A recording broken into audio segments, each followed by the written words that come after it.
คู่ร้ายบทที่22ตกกระไดพลอยโจรคุณคิระเรียกพามพร้อมทั้งเขย่าร่างที่กดทับเขาอยู่แต่พามนิ่งไปจนเริ่มใจคอไม่ดีคุณเป็นไรเนี่ยคราวนี้คิระไม่เพียงร้องเรียกเสียงดังยังดันตัวพามออกด้านข้างจนอีกฝ่ายพลิกตัวนอนหงายเขาจึงผลุนผันลุกจากเตียงไปยืนอยู่ที่ปลายเตียงเฮ้อคนอะไรหน้าตาก็ดูดีแต่ตอนนี้สิสภาพดูไม่ได้เลยนี่หากใครมาเห็นเข้าคงนึกว่าพามเป็นไอ้บ้าตัณหากลับนอนหมดสภาพตายคาเตียงเข้าแล้วทำไงดีวะเนี่ยคิระเดินไปเดินมาคิดหาคนช่วยแต่ก็นึกไม่ออกว่าจะมีใครที่เขาพอจะขอความช่วยเหลือได้นอกจากพี่ชัยกับลุงตรินที่ตอนนี้คิระกลัวที่จะขอความช่วยเหลือเสียแล้วเด็กหนุ่มตัดสินใจย่องเข้าไปดูพามใกล้ๆเอามืออังจมูกก็โล่งอกที่ชายหนุ่มยังมีลมหายใจอยู่เขาจึงทดลองใช้นิ้วจิ้มไปที่แก้มพามทั้งซ้ายและขวาก็พบว่าอีกฝ่ายยังนอนนิ่งไม่ไหวติงจึงรุดนั่งข้างเตียงแล้วโน้มหน้าเข้าไปฟังเสียงคล้ายละเมอใกล้ๆแม่เหรอคิระได้ยินเสียงพึมพำอีกหลายครั้งจากริมฝีปากร้อนเผานั่นเหมือนจะไม่สบายเลยแฮะเด็กหนุ่มเอื้อมมือไปแตะหน้าผากชื้นเหงื่อของพามแล้วก็ต้องตกใจเพราะอุณหภูมิร้อนฉ่าพามไม่สบายจริงๆด้วยเฮ้ยมีไข้นี่นาทำไงดีเนี่ยในที่สุดคิระก็ตัดสินใจโทรหาตรินเพราะลุงเป็นคนเดียวที่รู้จักพามได้ดีที่สุดเขาจะทำไม่รู้ไม่ชี้ในสิ่งที่ได้ยินไปก่อนรอสายจนกระทั่งตรินรับสายนั่นล่ะเจ้าคิวอยู่กับเจ้านายใช่ไหมเป็นไงบ้างผมไม่เป็นไรฮะลุงแล้วมีอะไรหรือเปล่าเขาทำอะไรเราไหมคิระรู้สึกจุกพูดไม่ออกแต่เมื่อได้ยินน้ำเสียงอ่อนโยนแสดงความห่วงใยของอีกฝ่ายเขาก็ตัดสินใจถามลุงฮะตอนนี้ลุงอยู่ไหนแล้วมีอะไรหรือเปล่าผมไม่มีแต่คุณพาไม่สบายฮะแล้วตอนนี้อยู่ไหนล่ะอยู่ที่สกายพาเลสฮะสกายพาเลสเหรอปกติเจ้านายไม่ค่อยไปที่นั่นเลยนะลุงฮะผมจะพาเขาไปหาหมอหรือจะตามหมอมาดีฮะ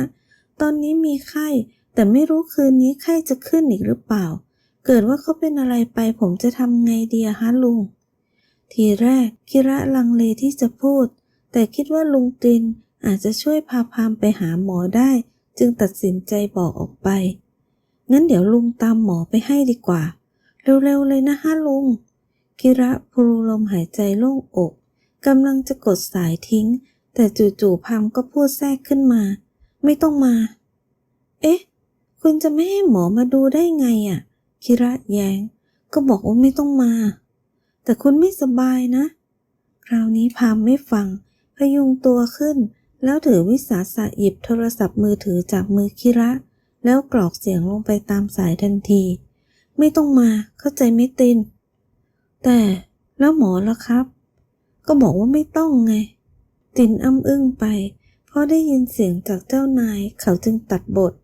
งั้นไม่เป็นไรแน่นะครับเจ้านายไม่เป็นไรแค่ไข้ต่ำๆผมไม่ตายง่ายหรอกนะแต่ว่า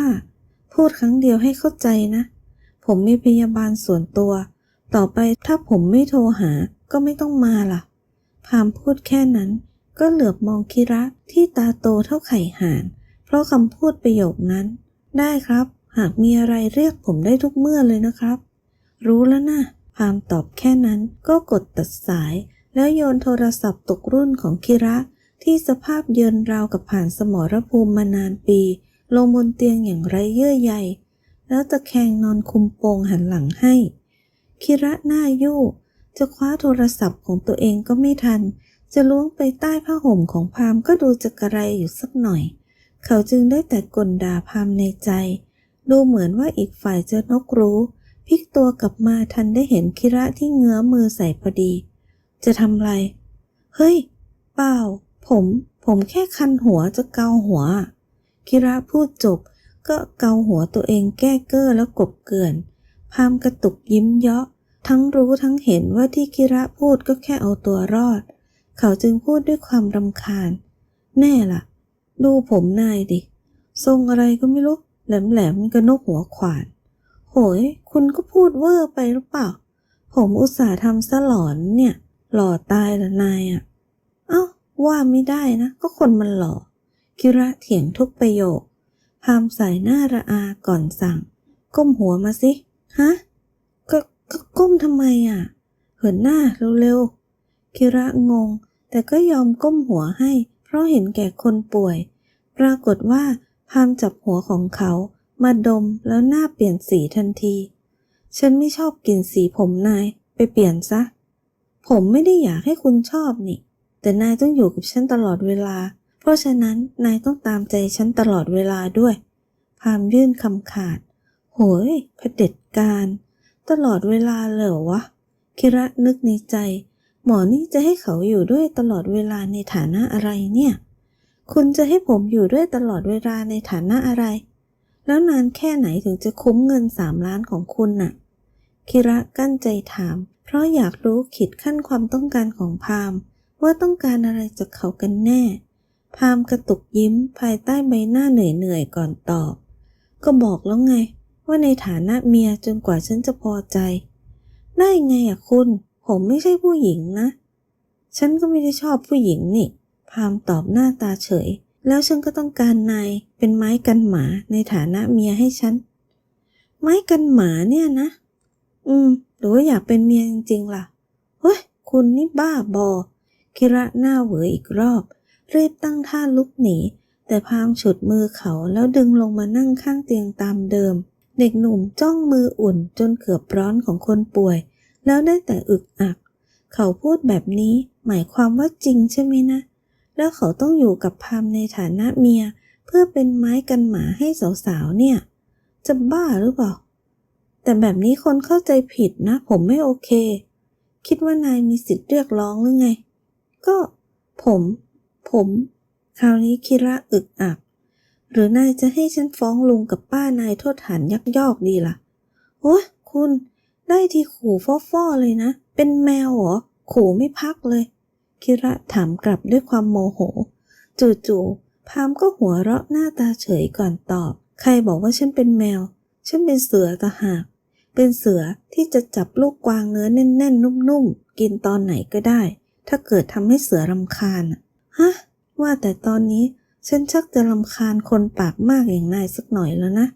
พามพูดเสียงเข้มคิระรู้ตัวกระเถิบหนีทันทีเพราะคำพูดล่อแหลมของอีกฝ่าย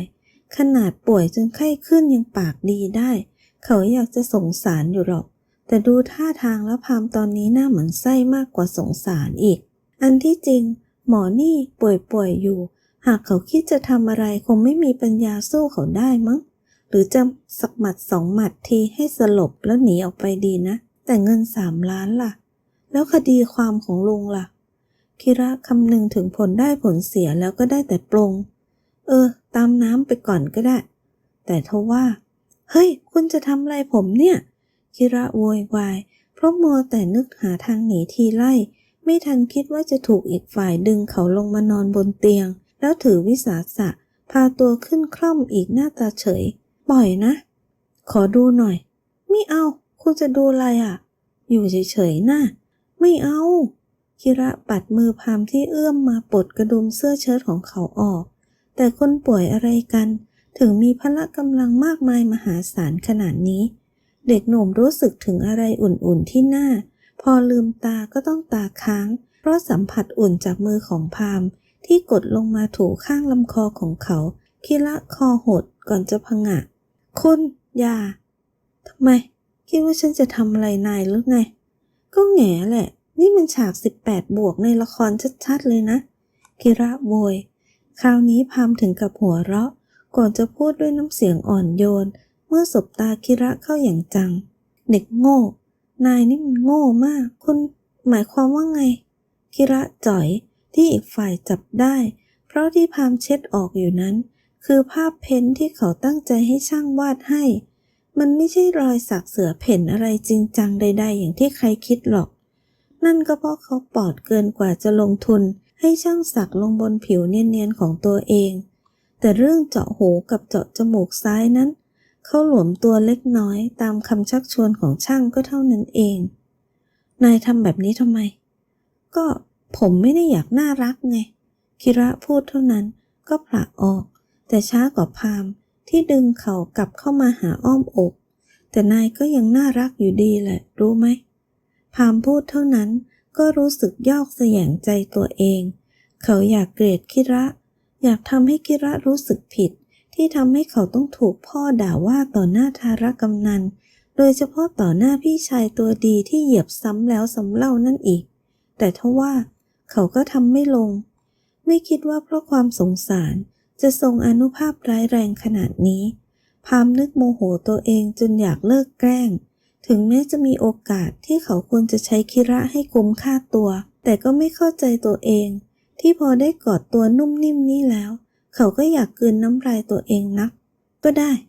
พามไม่รู้ตัวเลยว่าการกระทำของเขาเป็นไปโดยอัตโนมัติเพราะทันทีที่สบดวงตาใสแจ๋วของคนใต้ร่างพามก็ห้ามใจไม่ให้กดจูบริมฝีปากจิ้มลิ้มนั้นไม่ได้ป่วยก็ป่วยเหอะช่างมันพามกดจูบคิระที่ไม่ทันได้ตั้งตัวทีแรกเด็กหนุ่มก็ดิ้นรนอย่างดื้อรั้นสักพักกลับมีอารมณ์เสน่หาปล่อยให้อีกฝ่ายนำพาไปเฉยๆเนิ่นนานราวกับจูบร้อนแรงนี้กำลังจะทำให้ทั้งสองทำเรื่องราวบานปลายแต่ทว่า